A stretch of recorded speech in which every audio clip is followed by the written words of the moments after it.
Okay, number 7 session for today. This is one I just wanted to have a little bit of fun with, and it's designed to be a little shorter. The conspiratorial logic of the DaVinci Code and Jesus' bloodline theorists. You know, up until this point, it's been a lot of nuts and bolts, a lot of this text says this text says that. And again, my style is, I know it's not the most exciting thing in the world, but I try to give you the primary sources, give you good secondary sources so that you can check up on me. You know I'm not making it up. Just go and look. That's what we're all supposed to do. For this one, though, I wanted something, when I sat down and I thought about this, I wanted something that would be a little lighter, but I think equally important, and that is to talk a little bit about what you, the reader, the recipient of Dan Brown's work, and especially his sources again, Michael Bagent, Richard Lee, and Henry Lincoln, and of course Picknett and Prince and other writers. What are they asking you to believe? When it really comes down to it, how are they asking your mind to work? And I want to go through and make a few logic statements that illustrate to you what you really have to believe. How do you really have to think to accept what they're giving you? And I've titled it Conspiratorial Logic of the DaVinci Code, or how finding people in the publishing industry who can't think critically will pave your way to a bestseller, or how speaking in a British accent masks non sequitur arguments. And that is particularly aimed at Michael Bagent, again, not Dan Brown. Bagent is, I think, the leading person in here who really tries to put one over on us. Of course, this is not Michael Bagent, Henry Lincoln, and Richard Lee. Frankly, we would do better with the lone gunman. But I want to take a look at what they do and consider it all as one big non sequitur. What is a non sequitur? Latin, of course, that means it does not follow, a statement that does not logically follow from what preceded it. Or put another way, a conclusion that does not follow from the preceding premises. And let's go through a few examples. Here's what they want you to accept. Ask yourself, for all of these, does this make sense? If a document is old, it must be true. Is that true? Oh, but we were told right here on the front cover, the discovery of the Gospel of Judas is astonishing. This will change the way we all look at Christianity. Now, to say that of course, in respect to the Gospel of Judas, what they really are saying is that since we found this new gospel that's really old, and of course it's not as old as the New Testament, but we found it, so that gives it validity. It's just not logical.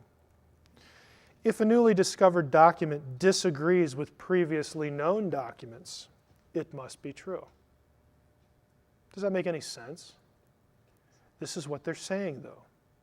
The Nag Hammadi material disagreed with the New Testament material. The Nag Hammadi stuff must be right.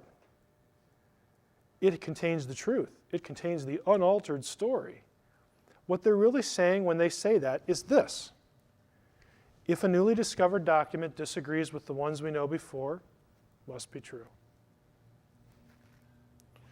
Documents which exist in only a few copies must have been suppressed.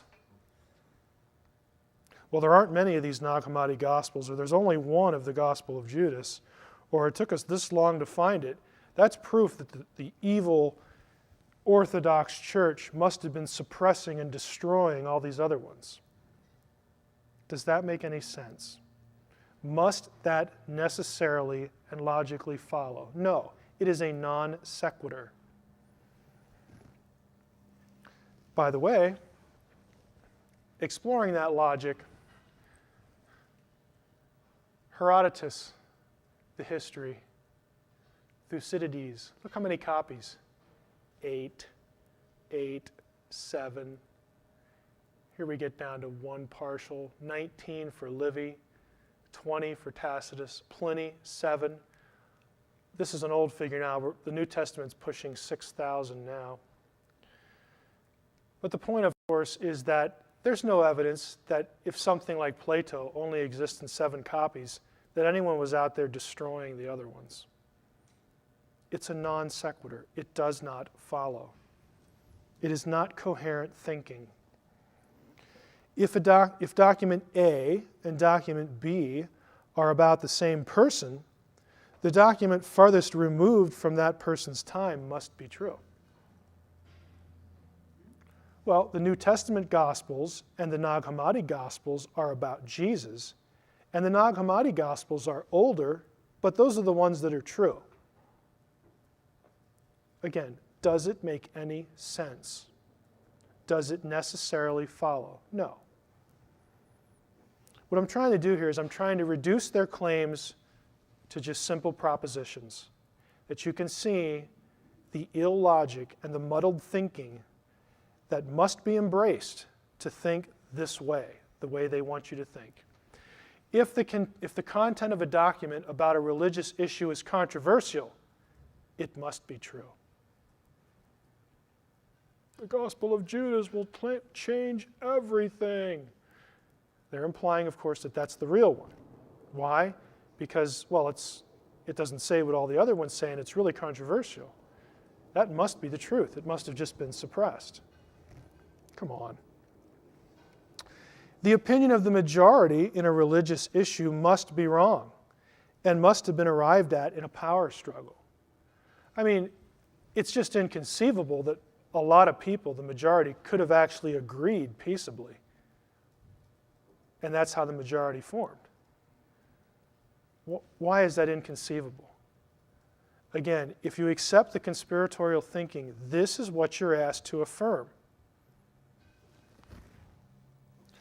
If one person who believes something behaves badly, then most or even all of the people who share that belief would approve of that behavior or behave the same way. Well, we know that there were early church fathers, early Christians, who didn't have nice things to say about the role of women. That must mean that most Christians think that way, and that this characterizes the church.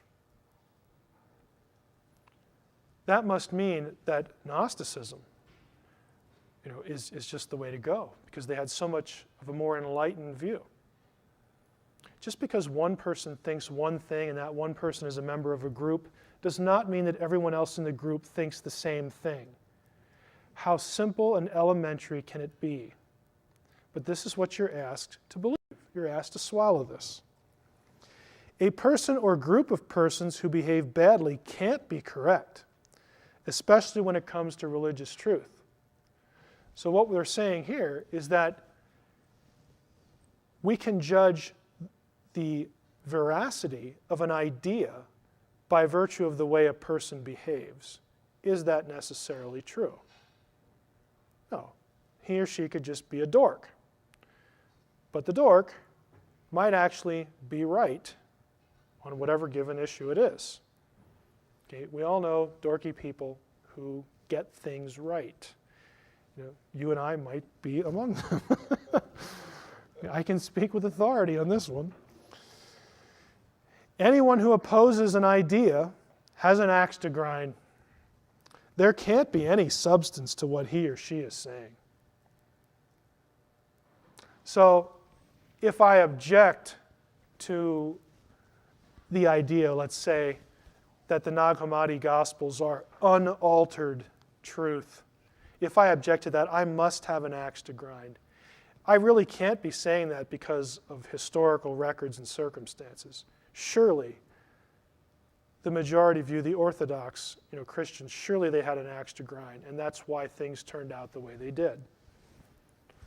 Again, this is so clearly incoherent, but this is exactly what you're asked to believe. People in power cannot be trusted when they say something is true. Therefore, people not in power can be trusted when they say something is true. Right? Well, I'm sure we all know this by life experience, don't we? It's just silly. How about this one? God approves of everything in the Bible. Does he? Aren't there bad things recorded in the Bible? Well, of course. Does that mean God approves of everything? Or is it just describing the way things are or the way things were? Does it have to have some blessing pronounced upon it just because it's in the Bible? No. Everything in the Bible is prescriptive, they want us to believe. That means it's prescribed, it's doctrine, it's the way you ought to think. Nothing in the Bible can be just describing things. No, we can't have that. You know, frankly, all this charge of patriarchal culture needs to be adjusted just a little bit, because in many cases, descriptions of patriarchal culture in the Bible are just that. They are descriptions. This is the way people lived. This is the way people thought. It is not laid down as, thus says the Lord, you should look at a woman this way. And again, I'm not saying that the older New Testament is the 20th century or the 21st century. I'm not saying that at all. Okay, I will say it's better than that it has been characterized by the DaVinci Code crowd, and that this kind of logic is what is driving a lot of their criticism. If something hasn't happened in recorded history, it never happened.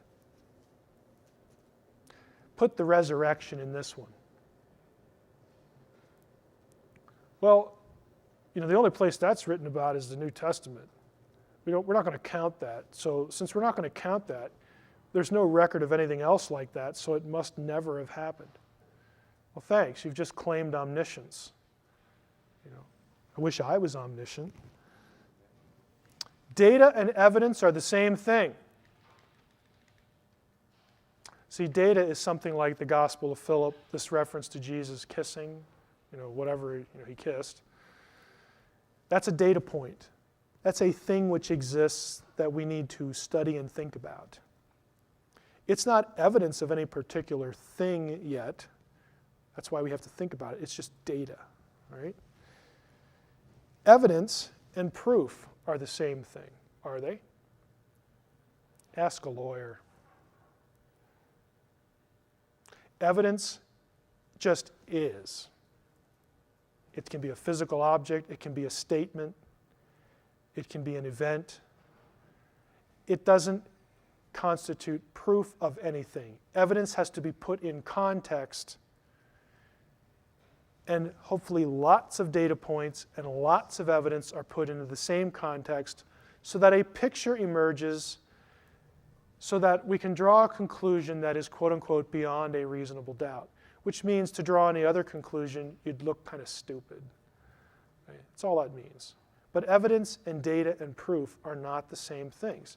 But if you read Bagent and Lee's and Lincoln's book, they think just because they've found a question or they found a statement somewhere in some book, they will often take it, rip it out, and show it to you in isolation and claim that the data point is now proof of what they want to argue.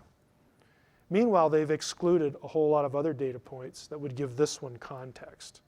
And we've seen that today, especially with the discussion on women, especially with the discussion on Jesus as a divine being, especially in relation to the discussion of the New Testament canon. They are notorious for this. Taking one data point, ripping it out, orphaning it, showing it to you, and pretending that it's proof to the exclusion of lots of other stuff. But this is the way that you're asked to think. If a field or discipline accepts something as fact, then it probably isn't true. And they probably have sinister reasons for taking that position. Again, just real life demonstrates the silliness of the approach. Discovery of new information means that all old information is invalidated. This is what they want you to believe with respect to the Gospels and the manuscripts and all this. Again, what I'm trying to do is reduce their claims to the propositions that they want you to embrace. Discovery of new data means the new data is more reliable and factually trustworthy than the older data. On what grounds? Well, we just didn't know it before, so now we know something different, and that must be true. No one in ancient times wrote with an agenda. Only modern people do that. I could say no one in ancient times except the New Testament writers wrote with an agenda. Like the people who wrote the Gospel of Judas or the Gospel of Philip or the Gospel of Thomas, they didn't have an agenda. No. That would never have happened. All the Nag Hammadi material is agenda-free material. Just the facts. What bubble were those guys living in? No one with a minority viewpoint in ancient times ever wrote to take a shot at the majority opinion. Only modern people do that.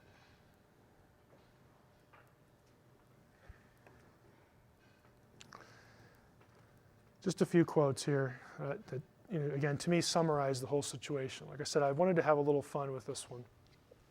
An education isn't how much you have committed to memory or even how much you know. It's being able to differentiate between what you do know and what you don't. That is an honest handling of evidence, an honest handling of material. That is the point of scholarship. Whether Brown sources like to hear it or not, this is what scholars are supposed to do, to try to determine what we can say and what we can't, and to put things really in probability scales. Men occasionally stumble over the truth, but most of them pick themselves up and hurry off as if nothing had happened. Churchill's just wonderful. This one kind of speaks for itself. Some of these writers, I will go as far to say that they probably know where the truth is and they want to avoid it because they don't want to stumble over it. Postmodernists believe that truth is myth and myth truth. This equation has its roots in pop psychology. The same people also believe that emotions are a form of reality. There used to be another name for this state of mind. It used to be called psychosis. Brad Holland is an artist. Don't know too much about him, but I thought this is pretty profound. And this one we have in our office. The work of scholars is not for sissies. Now, some of you are familiar with Donker. Donker is a famous lexicographer and Greek and early church historian. And frankly, I have this here because I really like the quote, because I get to look at it all the time. And also to say that if the sources behind what Brown is writing and perpetuating, again, he to me is not the bad guy. If these guys are not willing to do the grunt work and to look at the texts and give you all the data, they're not only sissies, they're axe-grinding sissies. Okay, this is not easy stuff. It is mind-numbing on occasion, but it's important. Just trying to give the data and be honest with it and think about it. Again, non sequitur, a conclusion that does not follow from the preceding premises. And Shakespeare's quote, I think, is a good way to wrap this up. An empty vessel makes the greatest sound. And I think that's what we have in this case. Just lacks substance that could be given to the public and still tell a really cool story. But there is apparently an agenda that is being propelled, at least at this point. And maybe it's as simple as, hey, I like being rich. Maybe it's something deeper than that. I don't know. Questions? I can move right into number 8. Go ahead. I was listening to Gnosis.com or whatever, and they had lectures on there by Dr. Heller? Yeah. And his intro to Gnosticism, by the way, is really good. I was fascinated by what I listened to, And He's a Gnostic, by the way. Good. yes, yeah, I gathered that. One of the things that he said from my notes is I think there is inherent, and I can't find it right off here, but there's an inherent necessity to rebel against law and structure and the laws like the Ten Commandments, Torah, because since it originated from an inferior being, eon, Right.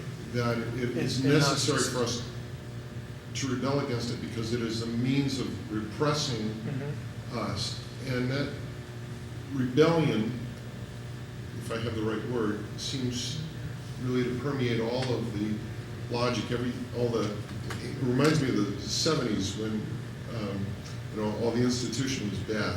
And it just seems to be in every part of the literature, and your quotes, of course, certainly have that to them. No, I would agree. I think it's a rebellion against coherence, but that doesn't mean it's the desire to sound stupid. It's not that at all. It's that I know what I want to believe, and even if it's not coherent, I'm still going to believe it because I prefer it over this over here.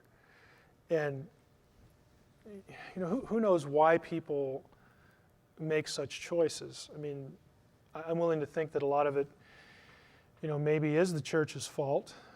People are victimized in some way, and they go another direction regardless of how silly the thinking process is that takes them there. But I tend to agree that a lot of it is just rebellion. I don't really know what motivates it. And I'm willing to say that, I don't really find myself too much as part of an institutionalized church. I mean, I go to a church that's in a denomination, but I frankly never think in those terms, because I don't think that's what's important.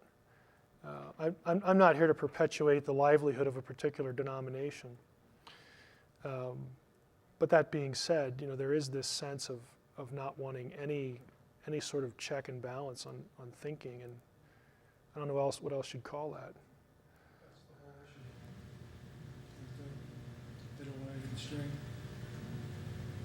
Yeah, I think that there is an element of that for sure. Another question? Yes, Ted. Yeah, I had one. Back to Nicaea, those 300 people that were there, or 300 or so people, who were they? I mean, were they local, kings of the area, or who? No, they were the cardinals and bishops. Yeah, they were the bishops that were solicited. I mean, basically the call went out, all through the empire. We're going to have this council at Nicaea, XYZ date. You're invited to come. Some did, some didn't. But they're basically ecclesiastical people in position of various positions of the church. Yes. We obviously had some scholarship of a great deal of depth back in the early church in thinking of concepts that pretty much outpace what's in the thought structure of today. What's happened to that type of scholarship and higher level of thought in our quote-unquote religious institutions and hierarchy?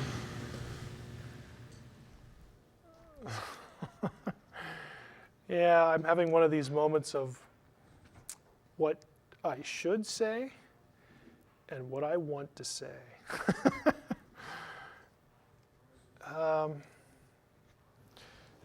In an attempt to be nice, I think part of the problem is a general, the only circles I can really speak for are what I have seen in Protestant evangelicalism.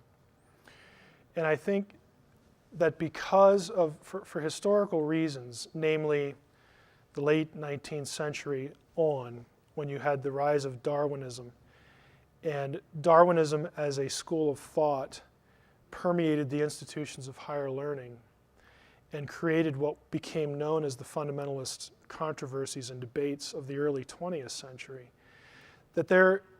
that produced an inherent or a systemic suspicion of higher education, because the universities were the places that were cranking out Darwinism, and it's not just Darwinism, but it's 19th century German philosophy and the things that worked well with a Darwinist scheme, a Darwinist perspective of reality. And the church was sort of blindsided by this and began to look at institutions of higher learning as just, these are just, intellectually speaking, dens of iniquity, and people who go off and get higher education come out corrupt, and they don't believe the faith, and they're just it really created an atmosphere of anti-intellectualism that is still evident to some degree within what today would be called fundamentalism, even though I don't want to mischaracterize it, because fundamentalists tend to, they start their own institutions and they have PhDs like everybody else, but in the mid to early 20th century, you just started to get a very anti-intellectual tide within the church. That's one issue. The other issue, I think, being a little less nice, is just frankly laziness. We just seem, especially in our culture, to prefer being entertained over thinking. And a lot of what's in the culture reinforces that. It's the old nerd complex, where if you're not going to go off and essentially, party and just really be alive to have fun, if you want to be serious, what's the problem with you, kind of thing. In the modern church, we just have instances where, I've actually had Christians come up to me and ask me why I've wasted my life studying the Bible. You're smart, Mike. You could have been a doctor or a lawyer. What are you doing this? You could have made a lot of money. I've actually had people tell me that and ask me that. There is an anti-intellectualism there. I think it's a worldliness that we tend to look at ourselves vocationally for how much money we can accumulate, how much wealth we can accumulate. We are too lazy to want to be intellectually stimulated because it's not going to lead to a profit, at least as we can perceive it. I think you have all sorts of forces that are intertwined and combine within the church to perpetuate an anti-intellectual stance. I'm trying not to make too sweeping of a generalization, because I know lots of Christians with PhDs in all sorts of fields that really care, about learning in sciences or humanities or whatever. But the lay community, people like you are the unusual ones. I hope you realize that. To me, having a lay person or someone who has who maybe didn't go to grad school, just the average person, you get into adulthood and it's like, man, I want to learn lots of stuff. I just find it interesting. I'd rather go read this book than go watch American Idol. That's wonderful, to meet people like that. I've had grandmas in their 60s order my dissertation from my website. And they'll tell me, I don't know Hebrew or Greek, but I've read everything else on your website, and this is what's left. I wish we had more of that. But the reality is we don't. And I think it's because it's just not valued, because it's not a money thing. I think the church is just very worldly.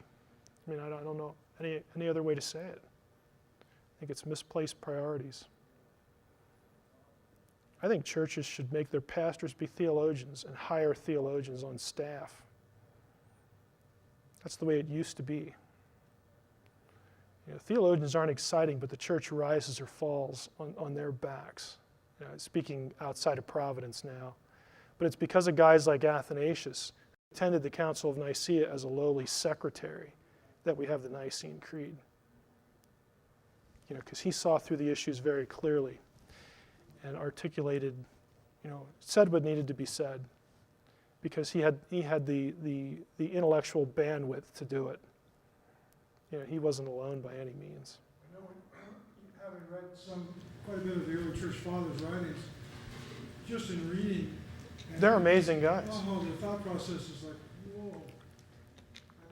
You really got certain. Outside of serious Catholicism and maybe Anglicanism, The fathers have just been neglected everywhere. Now, I will say one thing and give credit to where credit's due. InterVarsity Press, which is predominantly selling books to the evangelical midstream, commentary, which is a book-by-book commentary from the church fathers on every book of the Bible. That plus the church fathers' writings themselves, I think, are a step in the right direction. We're sensitive to that too at Logos. We license InterVarsity stuff for electronic use. It's wonderful to be able to search it because these guys were just, you'd probably have to replace any one of them with 3 or 4 other people now that have PhDs. They were just really amazing people. Evidence for any kind of evolution in the thought process doesn't stand up when you put the majority next to them. It's just, I know guys who do doctoral work in philosophical theology, and that you're doing a lot of stuff with the fathers there. But that's even rarer than a guy who goes into Semitic languages like me, because it's the old, well, if you go and study philosophy, all you're going to do is flip burgers or drive a cab. Never thinking that maybe we should send this guy to grad school to be a philosophical theologian and hire him on staff and have him actually write things for the lay audience so that they learn how to think again. I'm not naive enough to think that's going to happen, but that used to be the norm. Another question? Okay, well, let's break just a minute or two and do the last thing.